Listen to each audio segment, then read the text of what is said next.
Boa noite a todos. Gente, um dia desse, chegou aqui no cantinho, uma terça-feira, um expositor. E ele pediu que as pessoas viessem mais para frente. E as pessoas não vieram. E foi muito engraçado que eu olhei e falei assim, não tem jeito das pessoas virem, porque está cheio já de espíritos desencarnados. É melhor que cada um fique sentadinho onde está.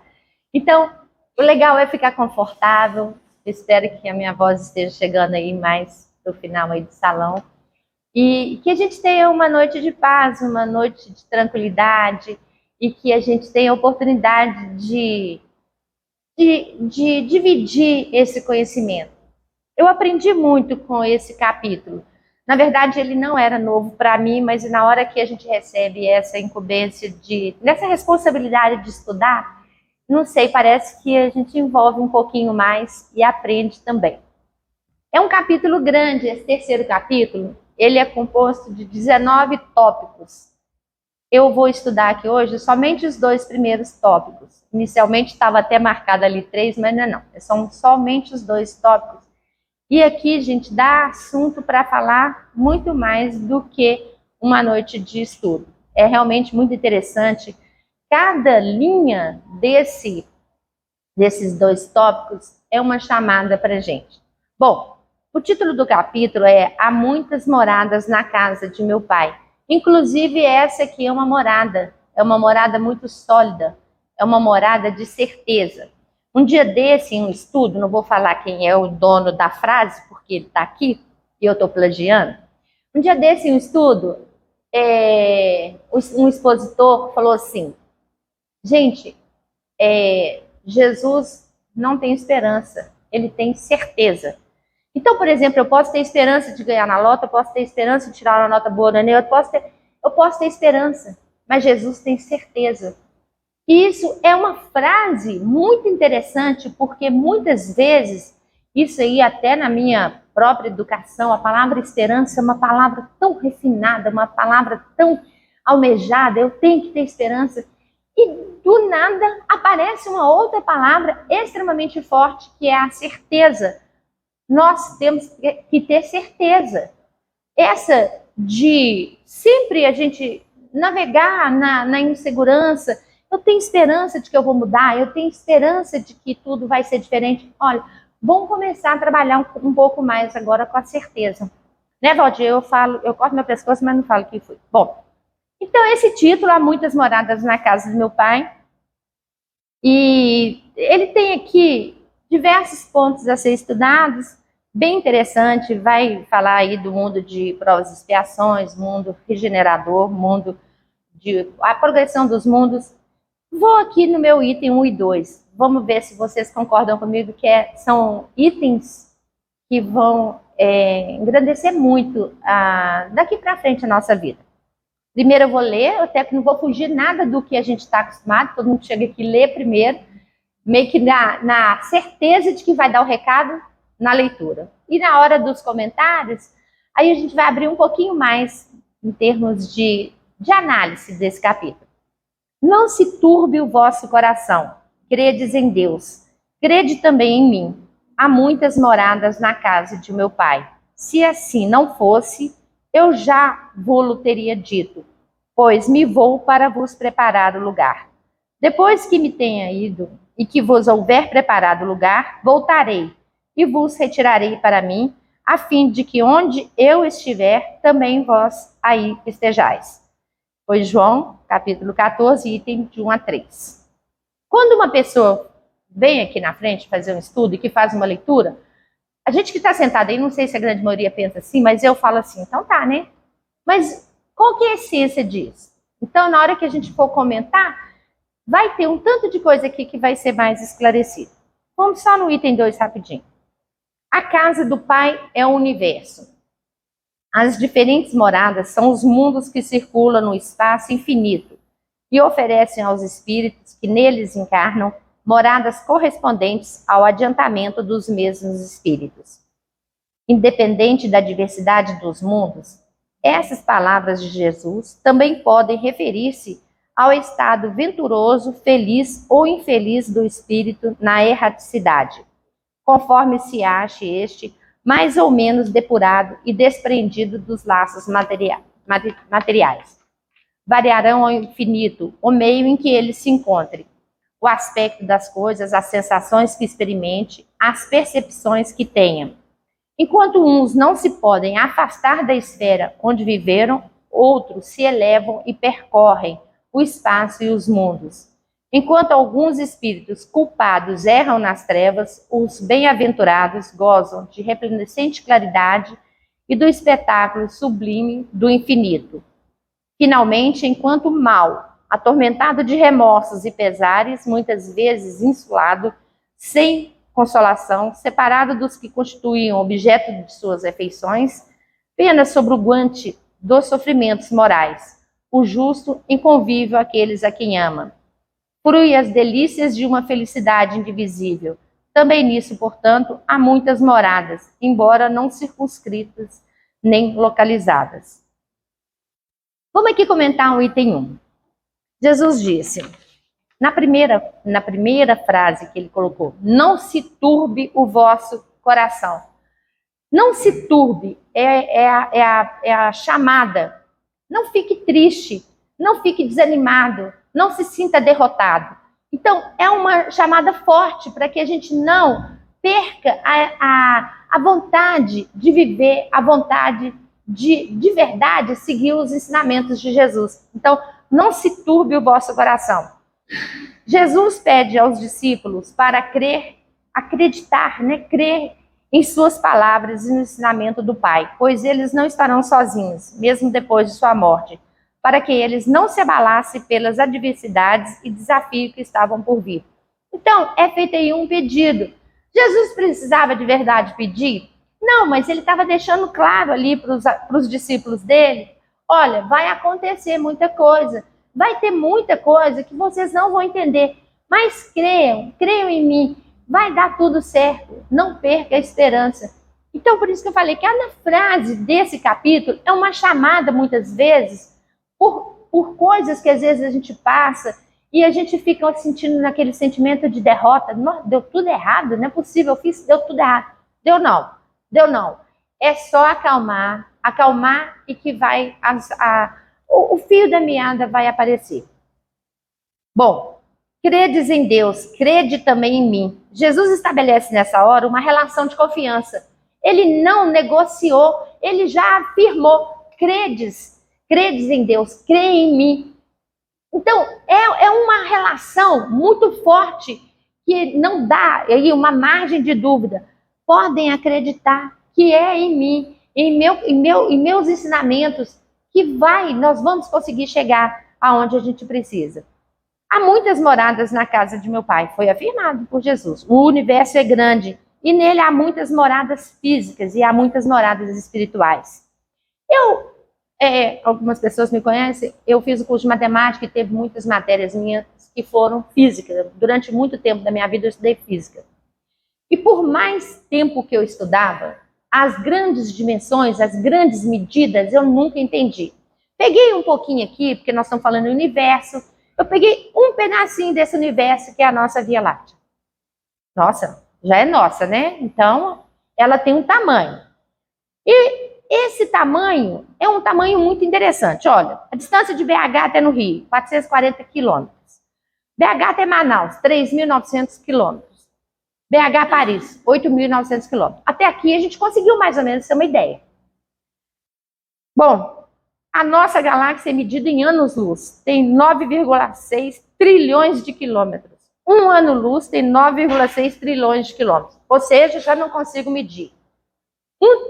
Um ano-luz, eu já não consigo ter uma ideia do tamanho. Nossa Via Láctea tem 105.700 anos-luz.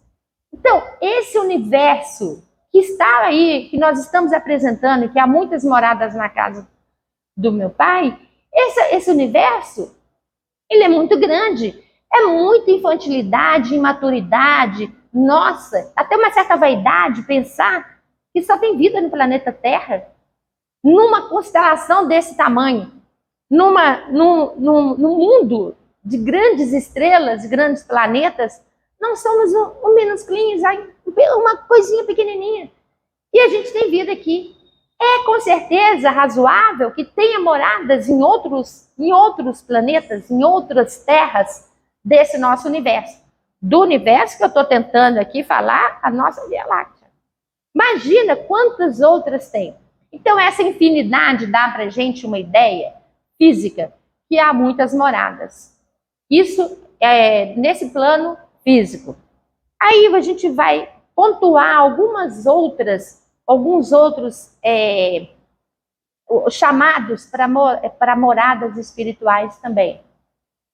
Vou seguir aqui, só para a gente ter uma ideia. Francisco Cândido Xavier psicografou um livro, chama Cartas de uma Morta. Eu confesso que até se fosse eu escritora, eu não colocaria esse nome, mas foi o que ele colocou. E a morta era a mãe dele. Maria João de Deus, essa mulher idolatrada, devotada, mãe de Chico Xavier. E Chico Xavier escreveu algumas mensagens que psicografou, que essa mãe dele, a Maria João de Deus, mandou para ele a mensagem. E tem um capítulo que é o planeta Marte. Olha, a gente já vai mais um pouquinho fora da Terra. E ali, Maria João de Deus, ela pede permissão, ela é muito educada, é uma lady. Ela começa assim: meus amigos, é com permissão dos nossos guias, dos planos superiores, que desejo prosseguir nessa noite as minhas narrativas além túmulo.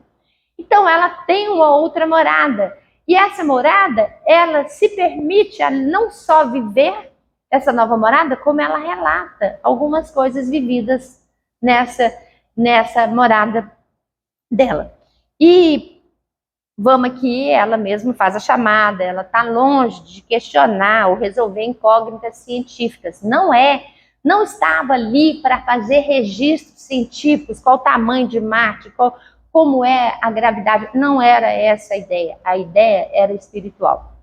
Então, em vários apontamentos da doutrina espírita, a gente vê relatos de novas moradas, de outras moradas, e não apenas a nossa morada. E dentro desse capítulo, que é o planeta Marte, teve uma palavra que para mim ficou muito legal, que ela colocou, que eu até grifei: aqui tenho aprendido que há mundos de todas as espécies, diversificadas em sua natureza, como a essência dos sentimentos. Gente, a essência do sentimento vai fazer a nossa morada. Como? Eu posso fazer a minha casa, o meu lar, a minha morada hoje aqui na Terra de muito conflito, de muita confusão. Eu posso fazer a minha morada ser uma morada de paz. Eu posso fazer a minha morada uma morada de aprendizado. E eu posso, ao mesmo tempo, fazer uma morada vazia, quase transparente, que não tem energia, que não tem o menor brilho. Posso também.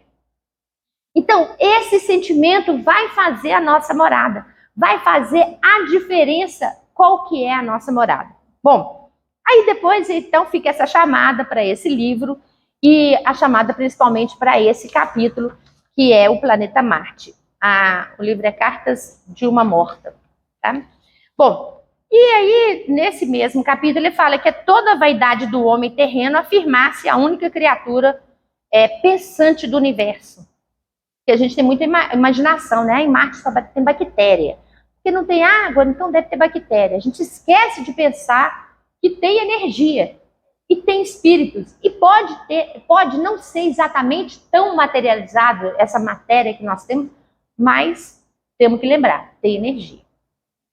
Então, essa minha leitura de hoje, ela busca essas afirmações de quantas moradas, de quais são as moradas, como elas podem ser. No livro Nosso Lar, no primeiro capítulo, André Luiz, ele relata sobre as zonas inferiores. Umbral. Ai, gente, acho que é a última coisa que a gente quer é ir para o umbral. E a gente, em muitas horas, a gente deixa de desenvolver. Tem uma... não vou achar, vou achar. Tem uma palavra que ela está rolando aí, delúrio. Não sei se vocês já ouviram falar essa palavra, delúrio. E ela, para mim, não sei se vocês já conhecem ela, para mim ela é nova. Delúrio é aquele que não consegue separar a fantasia da realidade. É aquela hora que a gente fala assim, não, Deus proverá. Tudo bem, eu não preciso mexer muito. Deus proverá. Eu não preciso estudar muito, eu não preciso de desenvolver muito, porque Deus sabe que eu sou bom. Se eu estou fazendo alguma coisa errada, Deus vai me perdoar. Ou seja, não consegue separar a fantasia da realidade.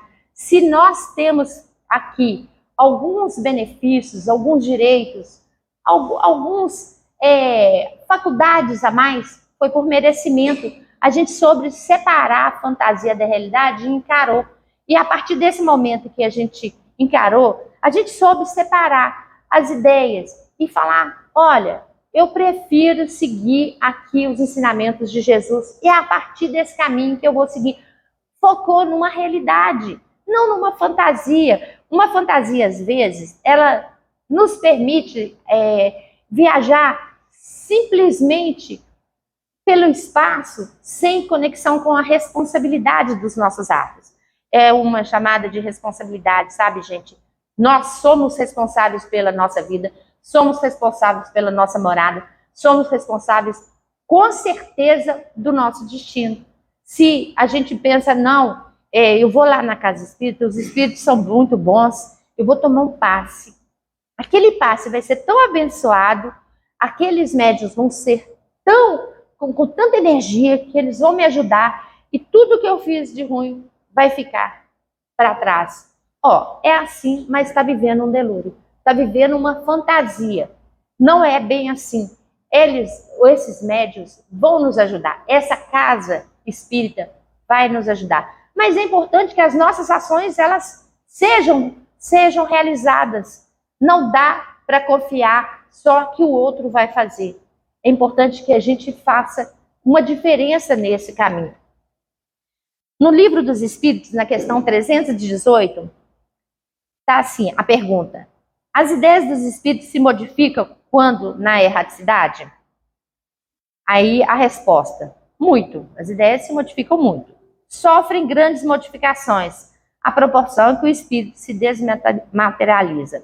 Pode este, algumas vezes, permanecer longo tempo imbuído das ideias que tinha na Terra, mas pouco a pouco a influência da matéria diminui e ele vê as coisas com mais clareza. É então que procura os meios de se tornar melhor. Aí já acontece duas moradas. No plano terrestre, e depois tem um desenlace, e depois vai viver em um outro plano de erraticidade, vai viver em um plano espiritual.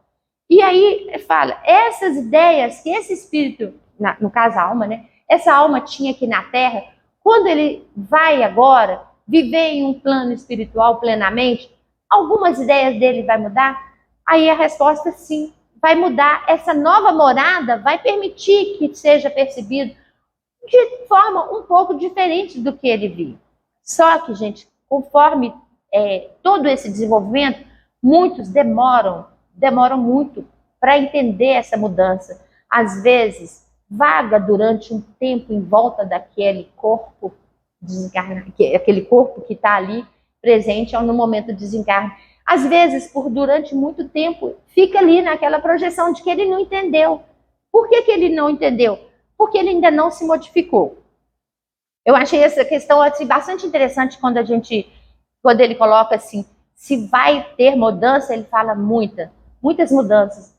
E essas mudanças, elas são provocadas já agora, nessa existência.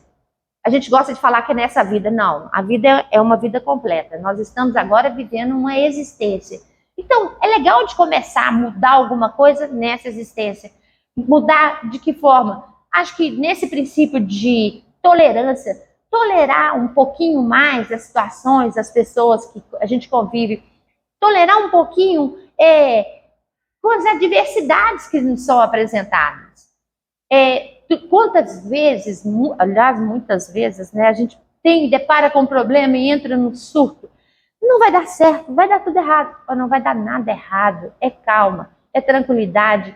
E pedir ajuda aí, nesse caso, eu acho que é legal. Quando a gente pede ajuda, sabe o que acontece? A gente abre o coração. E muitas vezes, na hora que a gente está abrindo esse coração, entra ali aquele que está ajudando e está entrando ali um tanto também de energia espiritual para também ajudar. Vale a pena pedir ajuda, vale muito a pena. É necessário que busquemos analisar o que surge em nossa mente e fazer a devida seleção, para não cairmos em novas tentações, tanto está valendo no plano material como no plano espiritual. E assim edificar a nossa morada interior. Nós fizemos agora a oração do Pai Nosso. E é assim, Pai Nosso que estais nos céus. Que plural é esse? Vocês já observaram? Pai Nosso que estais nos céus. Então tem mais de um céu. Inclusive aqui dentro tem um céu. Tem uma morada aqui, eu preciso que ela esteja em paz. Eu preciso que ela esteja em harmonia. Eu estou imaginando que tem um céu. Um dia desse eu conversando com meu pai, ele tem 91 anos, e ele é muito católico. E esse dia ele estava aflito, ele falou, Darlene, agora eu estava vendo na internet, lá em cima tem planetas, tem não sei o quê, e onde que fica o céu? Gente, foi muito legal, porque para ele o céu era aqui em cima, sim. Mas ele descobriu que tem planetas, que tem não sei o quê, uma camada, litosfera, ele sabia os nomes, ele pesquisou. E ele tá fera na internet, gente, ele pesquisando tudo. E aí ele ficou na dúvida, onde que é o céu? Aí eu falei com ele, pai, se a gente pensar que o planeta de vez em quando ele vira, pode ser que tá aqui para baixo. Aí acabou, gente, aí que deu um nó bacana. Porque tem um momento de translação, mas tem um de rotação, a Terra tá aqui, daqui a pouco tá aqui. E aí a gente para de pensar naquele céu aqui. Mas é um céu infinito que nós temos, que nós podemos recorrer. Um céu de busca de tranquilidade, um céu que a gente tem que batalhar por ele. Aquelas questões que muitas vezes a gente tem uma energia que dá uma impressão que ela está parada e ela não pode estar parada. Ela tem que estar em movimento, e aí movimento em busca do bem, do bom, do melhor, sempre. Eu vi aqui a segunda vez que me toca muito essa chamada para fazer a campanha do Kiko. E nunca fiz, sabe, gente, assim, aqui no cantinho, nunca me dispus a ir. Eu tô com muita vontade de ir.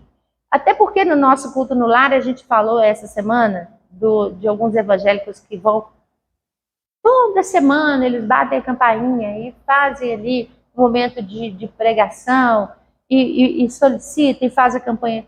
Eu acho legal, e nós estamos fazendo aqui também. Eu acho que é uma coisa diferente, assim, uma proposta diferente. Sair pela comunidade não é exatamente pregando aquela pregação, mas é legal de levar deve ser definido, eu não sei como que é, depois eu vou ver com o Geraldo, deve ter aí, logo no início, ele define qual que é a mensagem que vai levar. Isso faz com que a gente tenha aí um trabalho de um apaziguamento nessa morada interna nossa. Bom, eu falei aqui sobre o Delulu, o Delulu é uma proposta que está acontecendo aí pela internet, nessa tentativa fantasiosa de sempre alinhar a fantasia à realidade, quase sobrepondo a realidade, vivendo só na fantasia. Não é legal. O legal é diferente disso. É botar o pé no chão, é trabalhar essa morada realmente com alicerce e fazer com que tenha uma perfeita harmonia as nossas ideias casadas com as ideias de Cristo. Ele não veio aqui para brincar, ele não veio aqui para ensinar meias palavras, ele falou em parábolas porque ele sabia que nós, 2024 anos depois, a gente estaria falando as palavras dele. Imagina se ele falasse só para os que estavam lá naquela época com os conhecimentos da época. Imagina daqui 2024 anos, quanto vão estar diferente a nossa sociedade, como que vai, cada espírito, quanto vai ter caminhado. Imagina se Jesus tivesse falado simplesmente o basiquinho para aquele pessoal lá daquela época entender. Ele não fez isso, ele usou em parábola. Ele usou uma linguagem, não foi metafórica, ele falou exatamente o que precisava de ser falado. E ao longo do tempo, conforme a gente vai caminhando, a gente vai percebendo as falas. E muitas vezes a gente quase que acha que é uma carapuça. Ele fala, nossa, falou para mim. Eu tenho certeza que ele falou para mim. E falou mesmo. Sabe-se lá se o meu espírito não estava lá? De repente até crucificando ele. Quem sabe que o meu espírito estava lá, ajudando a colocar uma coroa de espinho? Ou quem sabe que não estava fazendo nada disso, estava em oração para ele? Então, nós não sabemos, mas sabemos que agora, nessa existência, nós precisamos nos harmonizar. E dá uma impressão, aqui nessa casa espírita também, e ao redor, em nossas casas, dá uma impressão que o mundo está vivendo uma certa turbulência. E a gente não está gostando disso. A gente queria muito, imensamente, que fosse em um momento mais harmônico, mais acolhedor. A proposta ela é muito legal. Nós temos uma doutrina consoladora. Essa doutrina, ela realmente consola. Com o mínimo, a gente se abrir uma página qualquer do Evangelho segundo o Espiritismo, a gente vai perceber palavras de consolo. E esse é um momento encantador, bastante louvável, porque todos nós temos aflições, porque muitas vezes a gente quer alguma coisa, a gente nem sabe o que a gente quer. A gente quer infinitamente coisas que muitas vezes está fora do nosso controle. Falando em morada, vou contar uma partezinha que está acontecendo na minha vida. Meu pai mora em um sítio pequeno em Ravenna. O rodoanel vai passar no meio desse sítio. Mas não é no meio que para lá, não para cá, não. É no meio desse sítio. Obviamente que ele é um jovem senhor de 91 anos, obviamente que nós estamos um pouco atordoados com isso. Vai atrapalhar a casa dele, vai atrapalhar a vida dele. Gente, mas quantos serão beneficiados com esse rodoanel? Quantas mortes possivelmente serão evitadas em função dessa obra? Será que a gente tem que pensar somente nesse sítiozinho desse tamanhozinho no caminho? Então, o que é legal? Abrir um pouquinho mais esse coração para brigar menos e harmonizar mais. E um dia desse, eu lá na rocinha dele, toda semana eu vou. E eu falei, nossa, pai, vai passar aqui? Mas não é possível. Ele falou, Darlene, para com isso. Isso é progresso. É importante que venha o progresso. Todo dia vocês ficam 2 horas na estrada para chegar. A gente faz 30 quilômetros, tá, gente? Belo Horizonte, Ravenna é 30 quilômetros, a gente faz em 2 horas. E para voltar mais 2 horas, vocês ficam 4 horas na estrada por conta de 60 quilômetros. Entenda que é importante o progresso. Eu falei, meu Deus, quanta lucidez em uma cabeça de 91 anos. Então, o que ele fez? Ele abriu o peito dele, ele abriu a consciência dele para entender que não adianta ele ficar agarradinho naquela terra, porque hoje ele está dono. Ele não vai ser dono daqui 20 anos. Não vai. E ele não foi dono há alguns milhares de anos atrás. Talvez milhões. Quem foi dono ali foi os dinossauros. Ele está dono hoje. Não é legal quando a gente pensa isso na questão material? Isso dá a gente uma liberdade de desapego. Claro, nós precisamos hoje, nós estamos encarnados, nós precisamos de um cantinho para a gente morar, a gente precisa de um cantinho para a gente se estabelecer, mas agarrar com tanta força a questão material vai nos deixar aí com uma morada bastante efêmera. É melhor que a gente busque uma morada mais sólida. Essa morada espiritual, ela vai dar para a gente uma condição bastante firme quando aparecer essas outras adversidades. E como que é interessante, cada vez que essas equipes do Rodoanel chegam lá, depois dessa minha conversa com ele, eu já não entro mais naquela do escudo, né? O escudo é o seguinte, você está falando e a gente está ali. A equipe fazendo de conta que não está ouvindo. Sabe por quê? Porque existe uma negação. A partir do momento que parou a negação, aí a gente está entendendo como que é, de onde que vai vir, onde que vai ser a rotatória, onde que vai ter não sei o quê. Começamos a entender o projeto. Não tem jeito de passar em outro lugar, porque senão vai passar no meio de uma cidade. E a desapropriação, nós temos que lembrar que a gente está vivendo aí em um país subdesenvolvido, não tem dinheiro para grandes obras. A gente gosta muito de falar assim, não, o governo está tomando tudo. Não, gente, nós temos um país subdesenvolvido. Não temos dinheiro para tudo que a gente pensa que tem. Então, essas curvas da estrada que muitas vezes a gente vê, é por conta disso. pessoas que embargaram aqui, e a estrada vai sinuosamente saindo daqueles embargos. E aí a gente vai para fora do Brasil, vai para a Europa, vai para a América do Norte, aqueles estradão. Tipo. Sabe por quê? Eles tinham dinheiro. E falou assim, vou passar aqui, vou tinderizar e vou passar. Nós temos que lembrar da nossa realidade, a nossa realidade é diferente. Por isso que muitas vezes, quando a gente estiver na estrada agora, todo mundo vai lembrar, se a gente agarrar em muitas coisas nesse lance material, sabe o que vai acontecer? Nós vamos sofrer muito. A gente vai ficar em uma hora tão angustiado que vai tudo perder a graça. E é importante que a gente comece a viver com um pouco mais de graça, um pouco mais de tranquilidade. Confesso que Valdir esses dias me ajudou até a passar por uma turbulência. E essas turbulências, gente, elas acontecem na vida da gente. Sabe por quê? Porque a gente não quer enxergar o que está tão fácil para poder a gente enxergar. Eu quero enxergar o diferente. É como se fecha uma visão e o caminho, eu preciso de passar por ali, mas eu estou fechada, eu não quero saber. Por quê? O coração às vezes está fechado. Não quer se dar o direito de abrir outras portas. Então, hoje o meu estudo está muito voltado para esse caminho de pensar em novas moradas. E não só fisicamente, eu acho que o nosso intuito aqui hoje é muito espiritual.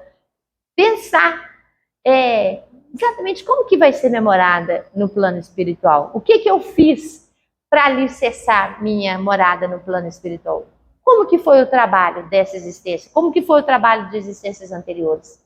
Será que eu realmente estou imaginando que eu vou direto para uma colônia ou eu vou para um umbral? Para onde que eu vou? Como que vai ser?